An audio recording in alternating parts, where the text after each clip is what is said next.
Today I'm going to read for you a couple of short stories from the Thurber Carnival by James Thurber. He has a wonderful wit and sense of humor.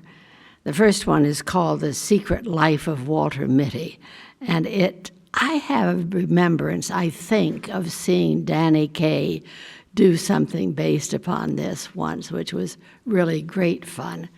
And of course, Walter Mitty had a huge imagination, as you will hear.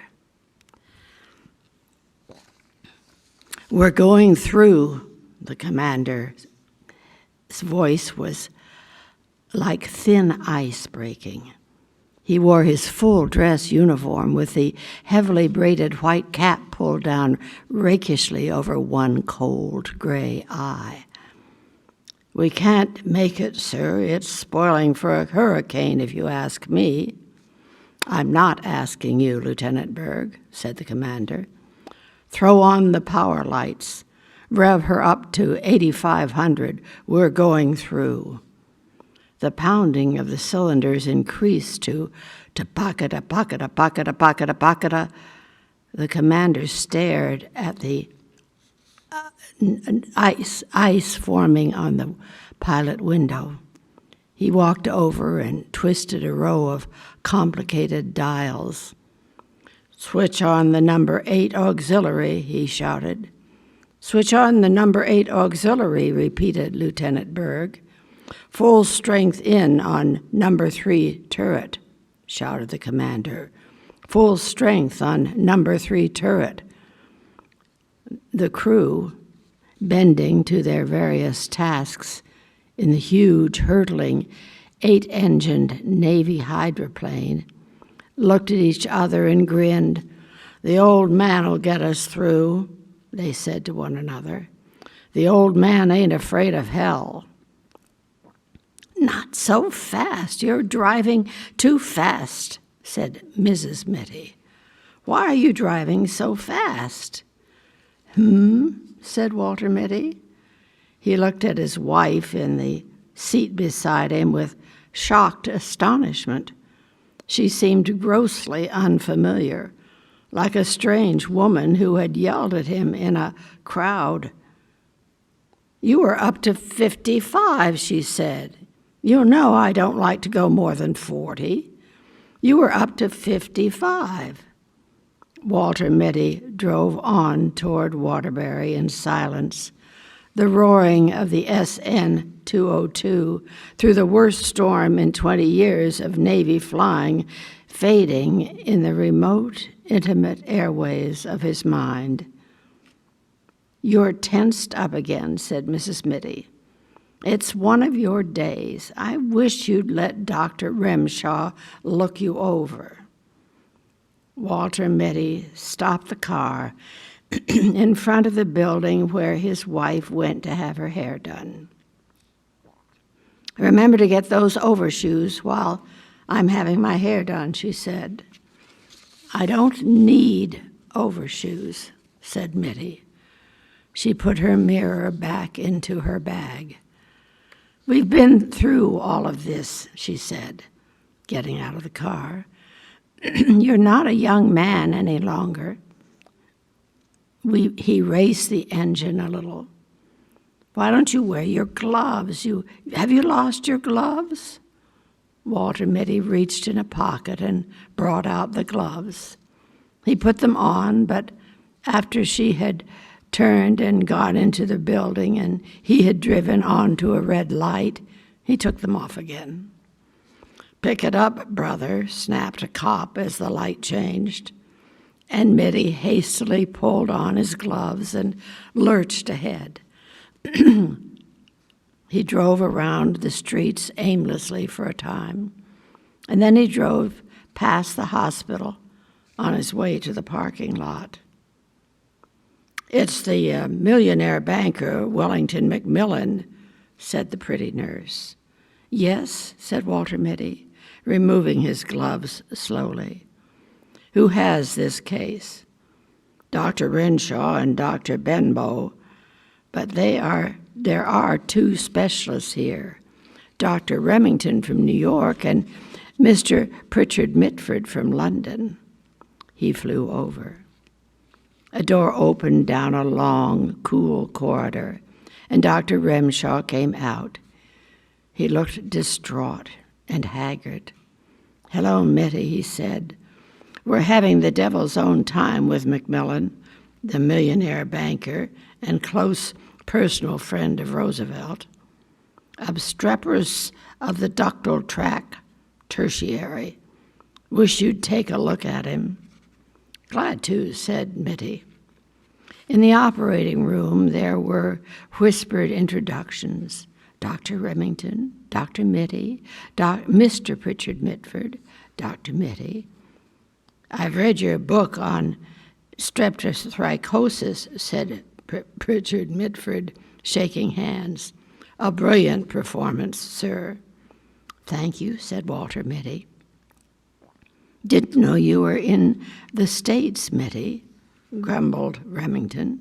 "Coals to Newcastle bringing Mitford and me up here for a tertiary." "You're very kind," said Mitty. A huge, complicated machine connected to the operating table with many tubes and wires began at this moment to go bakada. "The new anesthetizer is giving way," shouted an intern. "There is no one in the East who knows how to fix it." "Quiet, man," said Mitty in a low, cool voice. He sprang to the machine, which was now going bakada prep. He began fingering delicately a row of glistening dials. "Give me a fountain pen." He stopped. He snapped. Someone handed him a fountain pen. He pulled a faulty piston out of the machine and inserted the pen in its place. "That will hold for 10 minutes, he said. "Get on with the operation." A nurse hurried over and whispered to Remshaw, and Mitty saw the man turn pale. "Coreopsis has set in," said Renshaw nervously. "If you would take over, Mitty." Mitty looked at him and at the craven figure of Benbow, and who drank, and at the grave, uncertain faces of the two great specialists. "If you wish," he said. They slipped a white gown on him. He adjusted a mask and drew on thin gloves. Nurses handed him shining. "Back it up, Mac. Look out for that Buick." Walter Mitty slammed on the brakes. "Wrong lane, Mac," said the parking lot attendant, looking at Mitty closely. "Oh, gee, yeah," muttered Mitty. He began cautiously to back out of the lane marked exit only. "Leave her sit there," said the attendant. "I'll put her away." Mitty got out of the car. "Hey, better leave the key." "Oh," said Mitty, handing the man the ignition key. The attendant vaulted into the car, backed it up with insolent skill, and put it where it belonged. "They're so damn cocky," thought Walter Mitty, walking down Main Street. "They think they know everything." Once he had tried to take his chains off outside New Mitford, and he had got them wound around the axles. A man had had to come out in a wrecking car and unwind them. A young, grinning garage man. Since then, Mrs. Mitty always made him drive to a garage to have the chains taken off. The next time he thought, "I'll wear my right arm in a sling. They won't grin at me then. I'll have my right arm in a sling and they'll see I couldn't possibly take the chains off myself." He kicked at the slush on the sidewalk. "Overshoes," he said to himself, and he began looking for a shoe store. When he came out into the street again with the overshoes in a box under his arm, Walter Mitty began to wonder what the other thing was his wife had told him to get. She had told him twice before he set out from their house for Waterbury. In a way, he hated these weekly trips to town. He was always getting something wrong. Kleenex, he thought, squibs, razor blades, no, toothpaste, toothbrush, bicarbonate, and carborundum, initiative and referendum. He gave it up. But she would remember it. "Where's the what's-its-name?" she would ask. "Don't tell me you forgot the what's-its-name." A newsboy went by shouting something about the Waterbury trial. "Perhaps this will refresh your memory." The district attorney suddenly thrust a heavy automatic at the quiet figure on the witness stand. "Have you ever seen this before?" Walter Mitty took the gun and examined it expertly. "This is my Webley Vickers 5090, he said calmly. An excited buzz ran around the courtroom. The judge rapped for order. "You are a crack shot with any sort of firearms, I believe," said the district attorney, insinuatingly. "Objection," shouted Mitty's attorney. "We have shown that the defendant could not have fired the shot. We have shown that he wore his right arm in a sling on the night of the 14th of July. Walter Mitty raised his hand briefly, and the bickering attorneys were stilled. "With any known make of gun," he said evenly, "I could have killed Gregory Fitzhunt at 300 feet with my left hand." Pandemonium broke out in the courtroom. A woman's scream rose above the bedlam, and suddenly a lovely, dark-haired girl was in Walter Mitty's arms. The district attorney struck at her savagely. Without rising from his chair, Mitty let the man have it on the point of the chin. "That miserable cur." Puppy biscuit," said Walter Mitty.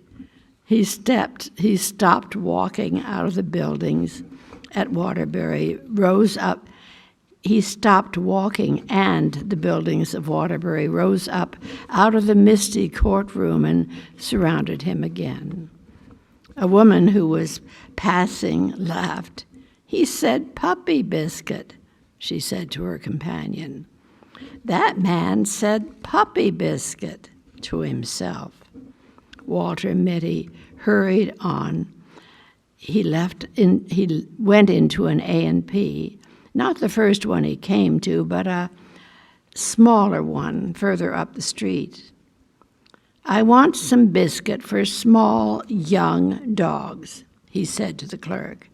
"Any special brand, sir?" The greatest pistol shot in the world thought a moment.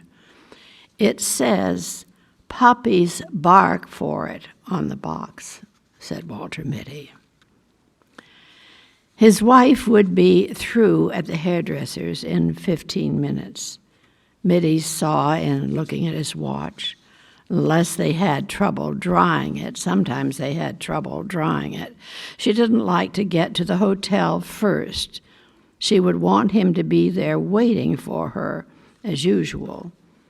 He found a big leather chair in the lobby, facing a window, and he put the overshoes and the puppy biscuits on the floor beside it. He picked up an old copy of Liberty and sank down into the chair. "Can Germany conquer the world through the air?" Walter Mitty looked at the pictures of bombing planes and of ruined streets.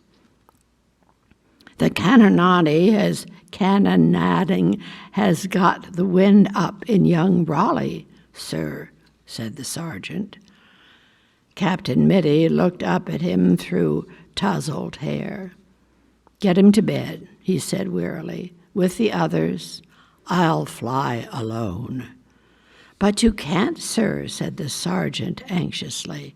It takes 2 men to handle that bomber, and the Archies are pounding hell out of the air. Von Richtmann's circus is between here and Salier. Somebody's got to get that ammunition dump, said Mitty. I'm going over. Spot of brandy? He poured a drink for the sergeant and one for himself. War thundered and whirred around the dugout and battered at the door. There was a rending of wood, and splinters flew through the room. A bit of a near thing, said Captain Mitty carelessly. The box barrage is closing in, said the sergeant. We only live once, Sergeant, said Mitty, with his faint, fleeting smile. Or do we?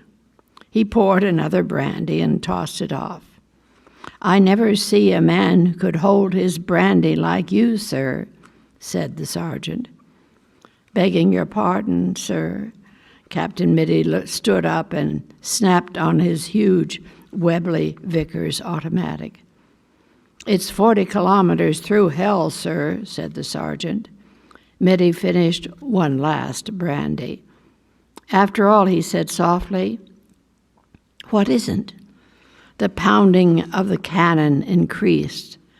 There was the rat-a-tat-tatting of machine guns, and from somewhere came the menacing pocketa of the new flamethrowers. Walter Mitty walked to the door of the dugout, humming, Au prix de le monde. He turned and waved to the sergeant. Cheerio, he said. Something struck his shoulder. I've been looking all over this hotel for you, said Mrs. Mitty. Why do you have to hide in that old chair? How did you expect me to find you? Things close in, said Walter Mitty vaguely. What? Mrs. Mitty said. Did you get that what's-its-name? The puppy biscuit? What's in that box? Overshoes, said Mitty. Couldn't you have put them on in the store? I was thinking, said Walter Mitty. Does it ever occur to you that I am sometimes thinking? She looked at him. I'm going to take your temperature when I get you home, she said.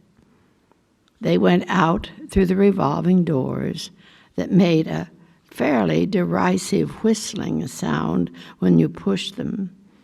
It was 2 blocks to the parking lot.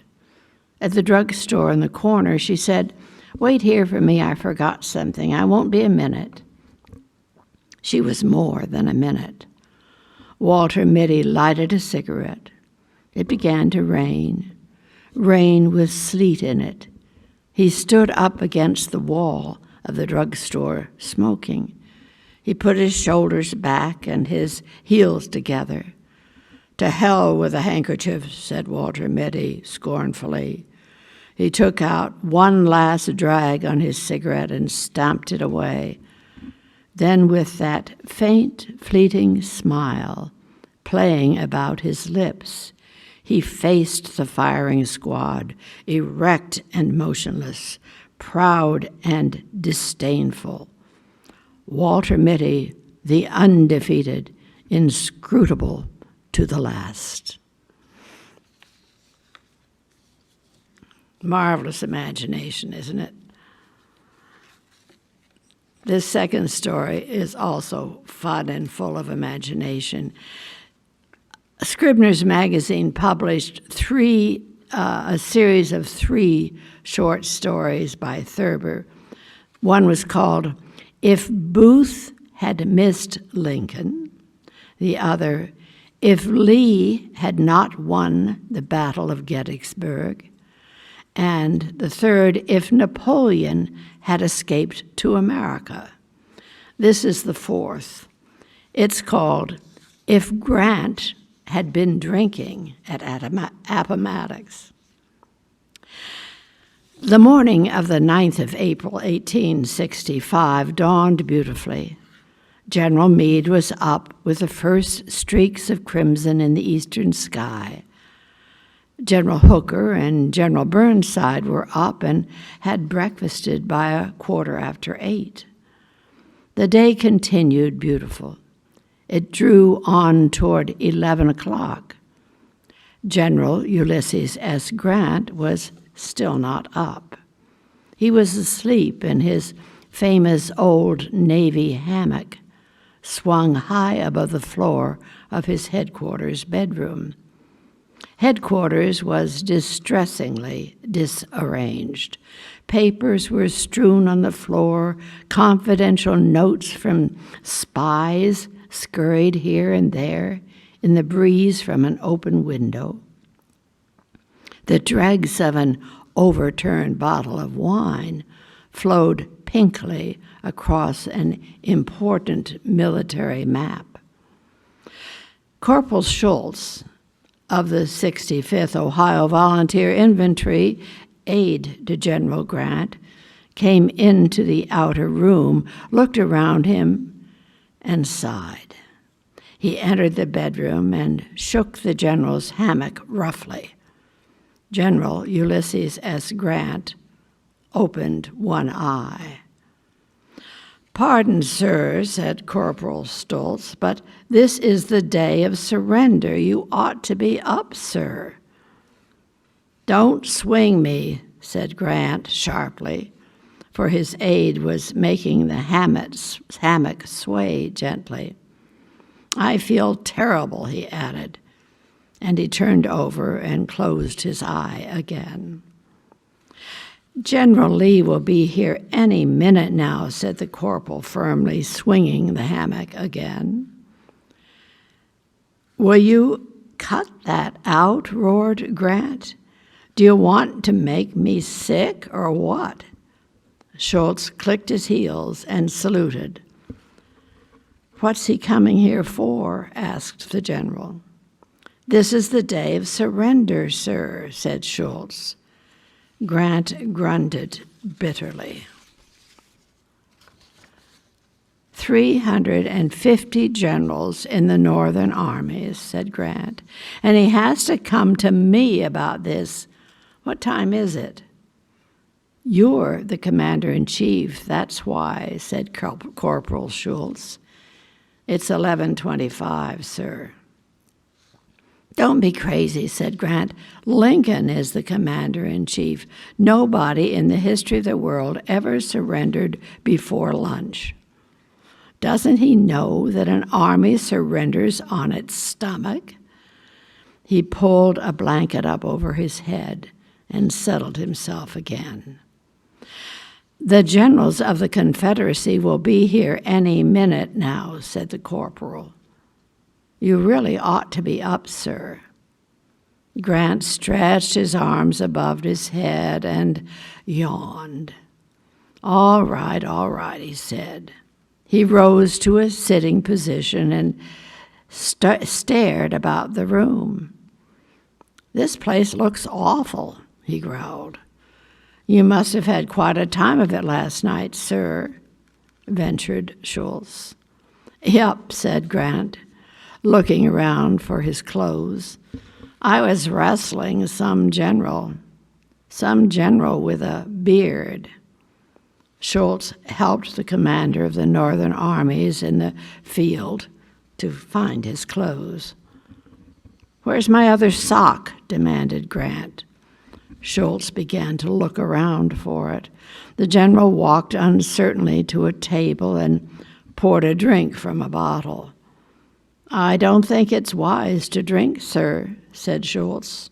Never mind about me, said Grant, helping himself to a second. I can take it or leave it alone.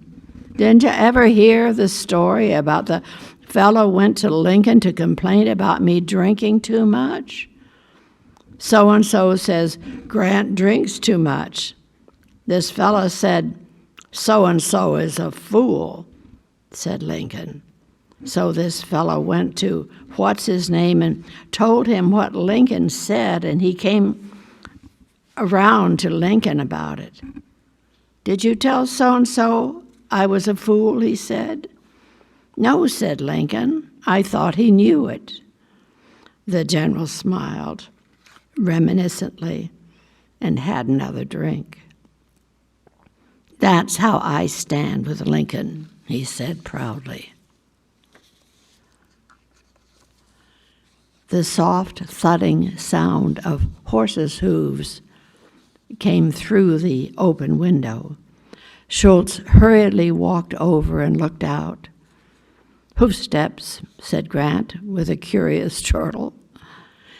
It's a General Lee and his staff, said Schultz. Show him in, said the general, taking another drink, and see what the boys in the back room will have. Schultz walked smartly over to the door, opened it, saluted, and stood aside. General Lee, dignified against the blue of the April sky, magnificent in his dress uniform, stood for a moment framed in the doorway.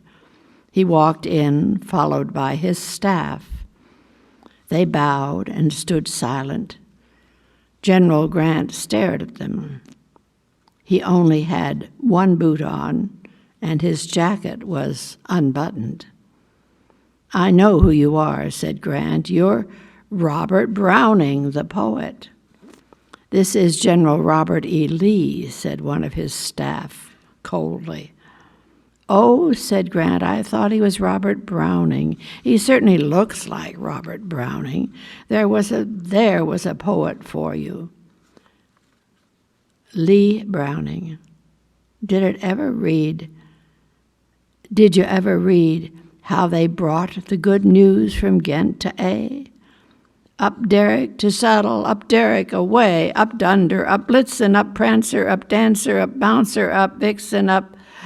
Shall we proceed at once to the matter at hand? Asked General Lee, his eyes disdainfully taking in the disordered room. Some of the boys was wrestling here last night, explained Grant. I threw Sherman, or some general, a whole lot like Sherman. It was pretty dark. He handed a bottle of scotch to the commanding officer of the Southern armies, who stood holding it in amazement and discomfiture.